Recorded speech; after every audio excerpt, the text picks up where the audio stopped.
যে কণাগুলি প্রতিটা মুহূর্তে একই দশায় থাকে একটা স্পেয়ারে, আবার সেখান থেকে কি হবে, নতুন একটা তরঙ্গ মুখ তৈরি করবে, তাই না? এবং সেই তরঙ্গ মুখেরও প্রতিটি কণার দশা একই থাকে। তা ওই সূত্র থেকে তো আমরা স্নেলের সূত্র প্রমাণ করি না, sine i by sine i. তরঙ্গ মুখের পরবর্তী অবস্থান নির্ণয়ের জন্য মোটেও নাই, না, পরবর্তী অবস্থান নির্ণয়ও করেনি। তো যদি তাই করতো, হাইগেন্সের নীতিতে একটা ত্রুটি রয়েছে, সেটা দেখেছো? সে নিচের দিকে, হ্যাঁ, তাহলে ও অবস্থান নির্ণয় করেনি বলে নিচের ত্রুটিটা তাকে ধরা পড়বে। যদি অবস্থান নির্ণয় করতো, তো নিচে যে এটা তৈরি হচ্ছে, স্কয়ারটা তৈরি হচ্ছে, স্বীকার করতো, স্বীকার করেনি, তাহলে এটা হবে না। আলোকে কণার রূপে ব্যাখ্যা, এটা করা যেতে পারে।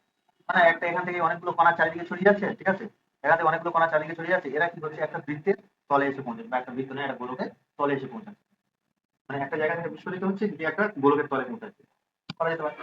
এটা একটা কণার তত্ত্ব হিসাবে ব্যবহার করা যেতে পারে। তাহলে এখানে এই দুটো অপশন সঠিক হবে। এবং আলোর গতিবেগ নির্ণয়ের জন্য হাইগেনের সূত্র ব্যবহার করা হবে।